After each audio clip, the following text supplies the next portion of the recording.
ലക്ഷദ്വീപിൻ്റെ മഴയ്ക്ക് ഒരു പ്രത്യേക ഭംഗിയും താളവുമുണ്ട്. കരയിലെ മഴ പോലെയല്ല, അത് കടലിൻ്റെ നടുവിൽ കുഞ്ഞു ദ്വീപുകളിൽ പെയ്യുന്ന മഴയ്ക്ക് പറയാൻ കടലിൻ്റെയും കാറ്റിൻ്റെയും ഒരുപാട് കഥകളുണ്ട്. ഇനിയും ഇങ്ങനത്തെ വീഡിയോ ഒക്കെ കാണാൻ വേണ്ടി എൻ്റെ ചാനലായ ലക്ഷദ്വീപ് പബ്ലിക് സ്റ്റാർ എന്ന ചാനൽ നിങ്ങൾ ഫോളോ ചെയ്യുക. ഹെഡിങ്: ലക്ഷദ്വീപിൻ്റെ മഴ ഓർമ്മയോടെ കഥകൾ.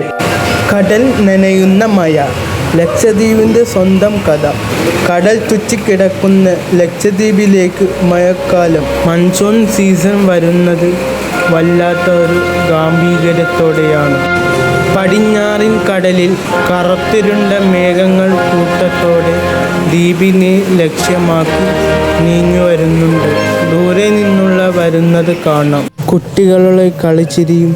ദ്വീപ് ശരിക്കും സമാധാനമാണ്. കാരണം അത്രയും ഈ ലോകത്ത് നിന്നും സമാധാനമുള്ള ദ്വീപാണ് ഇത്, ലക്ഷദ്വീപ്.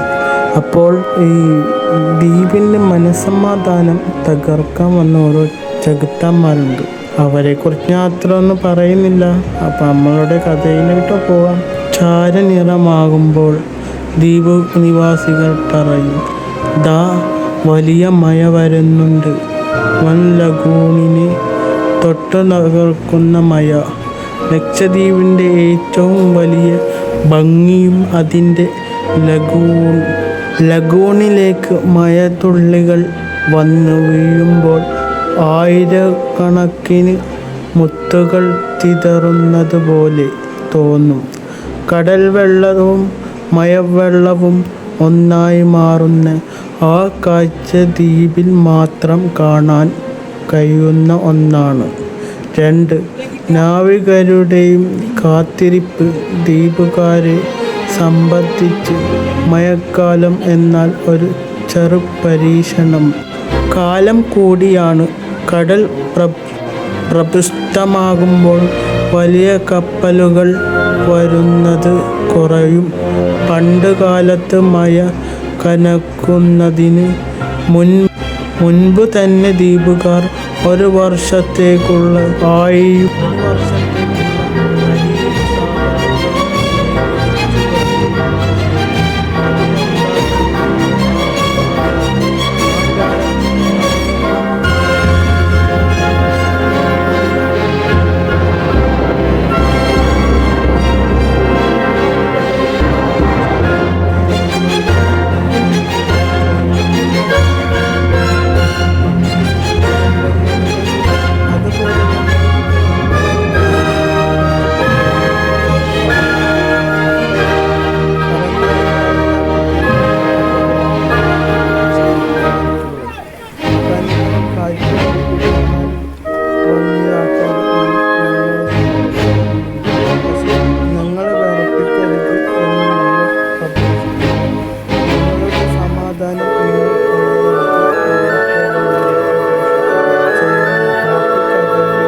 വലിയ തീരമായ ഒപ്പം പെയ്യുന്ന കനത്ത മഴയും ദ്വീപിനെ ഒരു സിനിമാറ്റിക് ലൊക്കേഷൻ മനോഹരമാക്കും. നിങ്ങളുടെ ലക്ഷദ്വീപിലെ മൺസൂൺ സീസണിൽ ഒരുപാട് കഥകൾ കേൾക്കാൻ നിങ്ങൾ കേൾക്കും.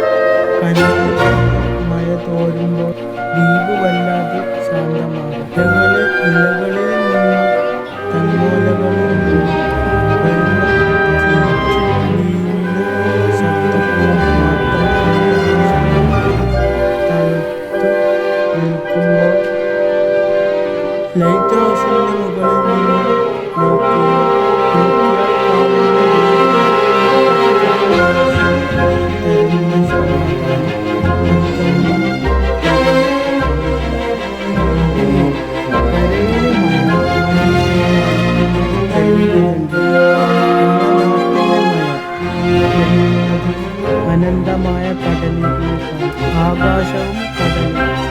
മണിക്കൂറിനുള്ളിൽ